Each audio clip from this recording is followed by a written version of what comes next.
Hello, everyone, and welcome back down here to the Gamer's Den with me, your host, Jordan, your master of lore and storyteller extraordinaire. We are going on today with part 3 of the Pathfinder Fighter's Guide, and we are taking a look, as promised, at their feats. The feats are the bread and butter by which your fighter will be defined. You figure out all your different combat maneuvers, all your different bonuses and abilities, and it's really going to dictate what you're going to do. But it can be a bit deceptive. For however many feats you get, it can be easy to fall into the temptation of wanting to, pick up a little bit here, pick up a little bit there, maybe develop your abilities as a ranged attacker, as well as, maybe getting in a couple of bonuses for in close, sneaky, stabby sort of things like daggers, and then having pole arms thrown into the mix too. And again, that can be tempting, but it's best to avoid that as much as you can, or pick up feats that are going to have a broad range of applicability for you. And to that end, we've got our build focused here now, and as we go on, you should see what it is exactly we are specializing with to capitalize on the high strength build that we're going for here. So, let's go ahead and roll right on into this, shall we? To start us off, we have improved initiative, and this is for our bonus feat from being human. You get a +4 bonus to your initiative. Going first, or at least as soon as possible, is always crazy important. It doesn't really matter the class. Although I will say for spellcasters, it definitely is incredibly useful to be getting your spells off sooner. Well, yeah, it just comes down to who going first is going to really help out a lot in most combat situations. So this is a good one to grab if you're building as a human, which for this build we are. If not, trying to throw one in here, trying to throw in improved initiative amongst these other ones can be tricky. However, generally, if you want to have this by about level 5 to 6 ish, give or take. But another feat that we're going to be picking out at first level is going to be power attack. Now, power attack, if you don't know already, gives you a -1 to your attack and a +2 for damage. +3 if you're two-handing your weapon. And this scales every time your attack bonus increases by 4. So you'll be getting a -2 attack at the +4 attack bonus.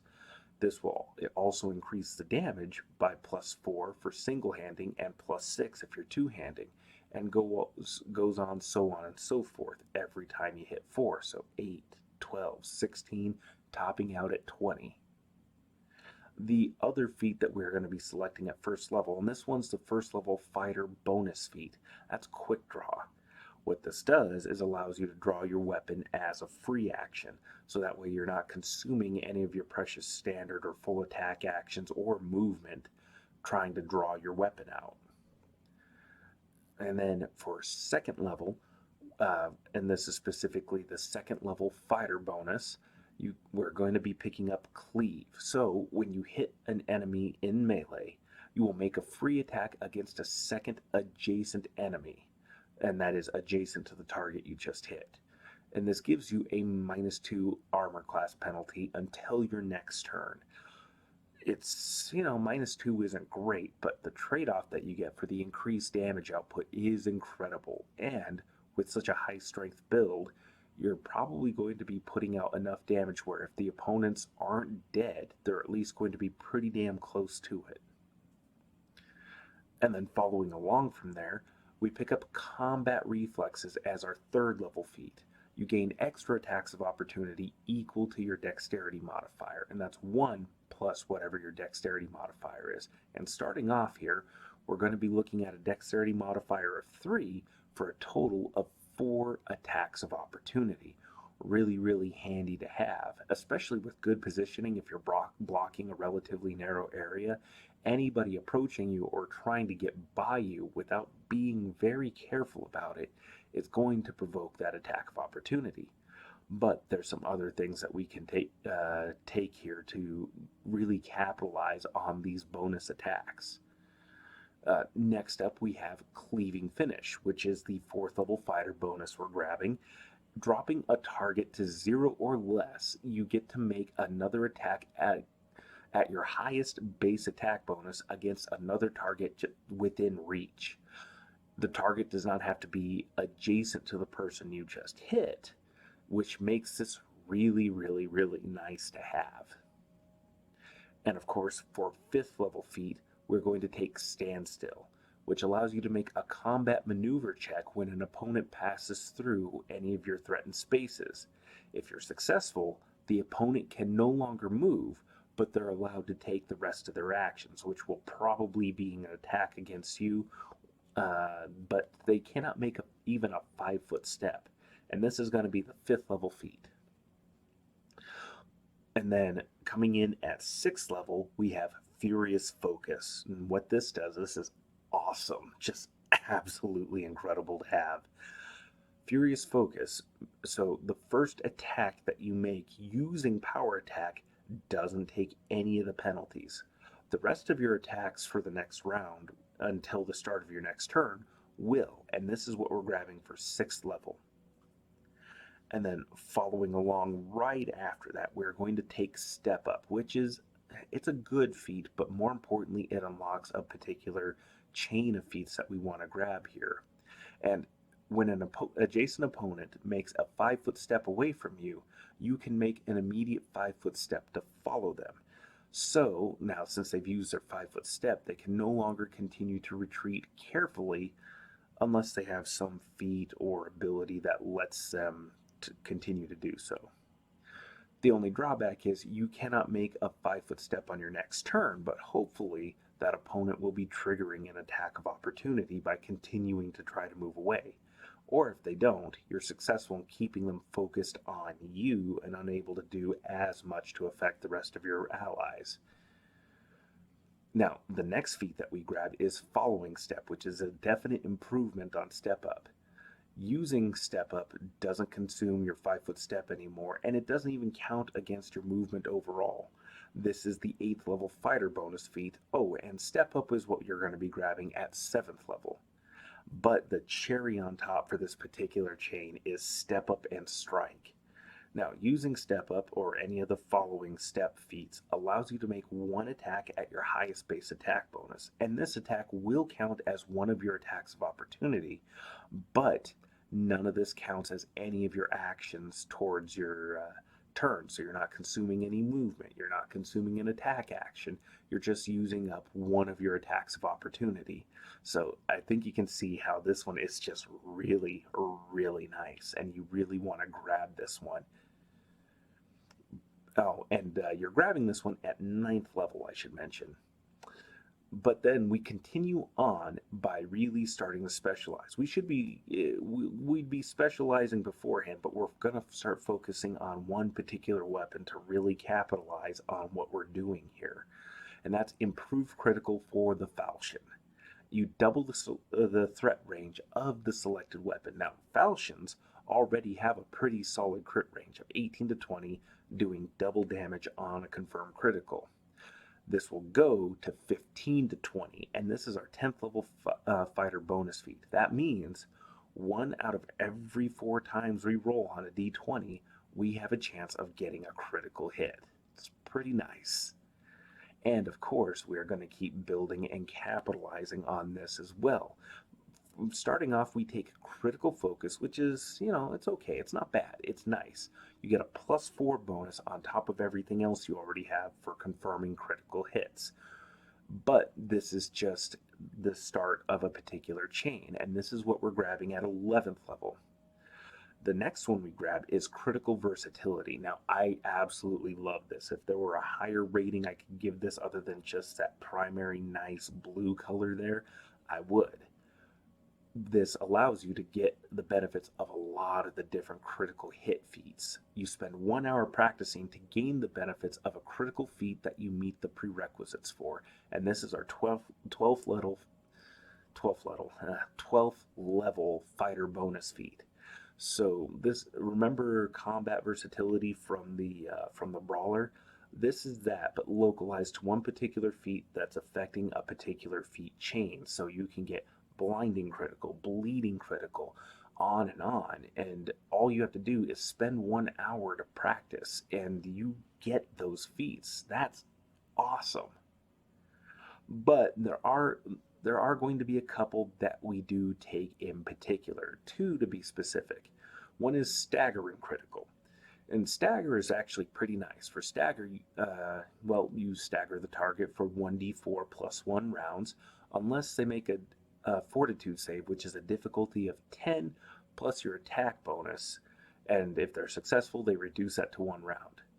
But what we really want with this one is that this will let us use critical versatility to grab stunning critical, because stunning critical has staggering as one of its prerequisites, which will either stun the target for 1d4 rounds or stagger them for 1d4 if they succeed on the same fortitude save. So either way, they're taking a penalty, which is going to be really nice for just adding on debuffs.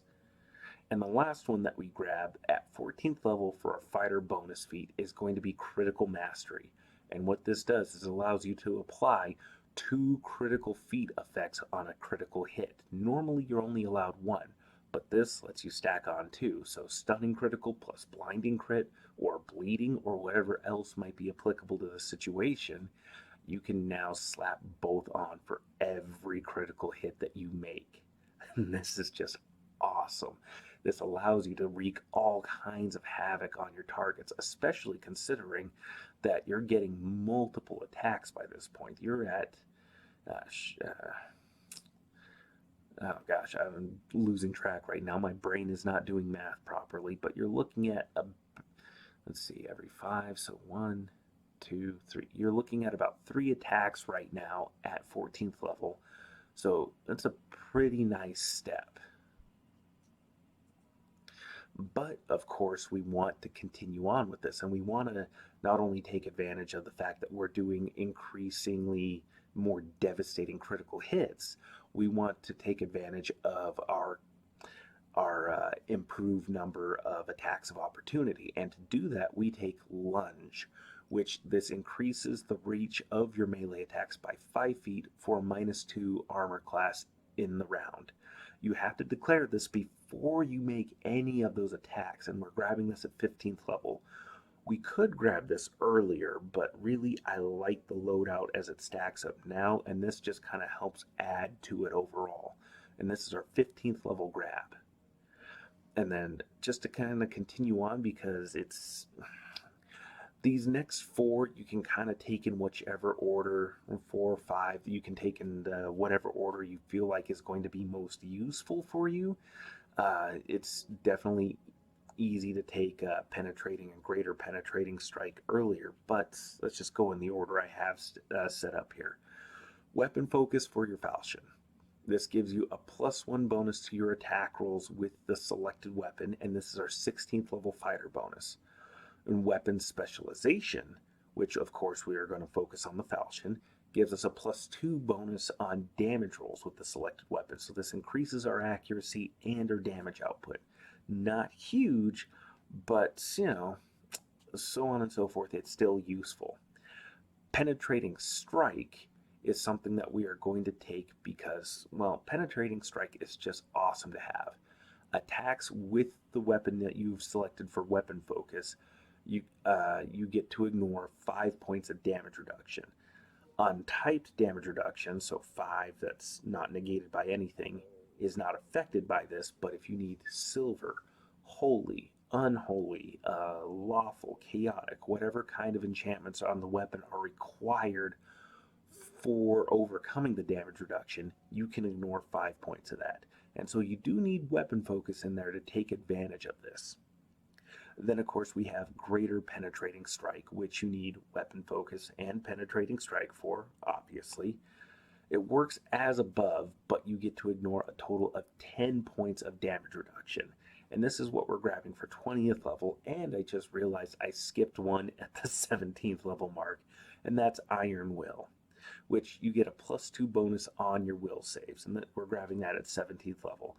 We grabbed that because it's a solid choice, and our will saves are the Achilles heel overall to this build, to the fighters overall, and just shoring that up a bit can be incredibly useful. I mean, you imagine you get charmed and this fighter gets turned on the rest of the party. It's gonna have some very, very bad consequences. Unless your wizard or cleric are taking pains to protect your mind from such enchantments to begin with, but in the fullness of time and gaming, who knows what can happen.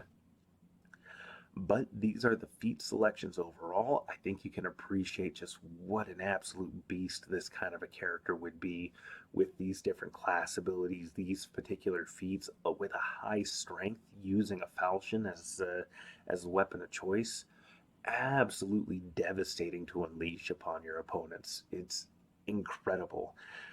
I mean, I love the versatility and flexibility that you get from a fighter, but something like this, even though I'm not necessarily all about the optimized builds, something like this just it warms my heart greatly. And I hope you have enjoyed today's video, and if you did, there are going to be a couple more videos popping up over here. But in the meantime, let me know if you enjoyed today's video by going down and clicking on the like button down below. And hell, if this isn't your first stop here and you've been enjoying things so far, then hell, go on and hit that subscribe button. Certainly we'd be happy to have you around here. But once again, I've been your host, Jordan, your master of lore and storyteller extraordinaire. Thank you all so much for your time, and you all have yourselves a good night.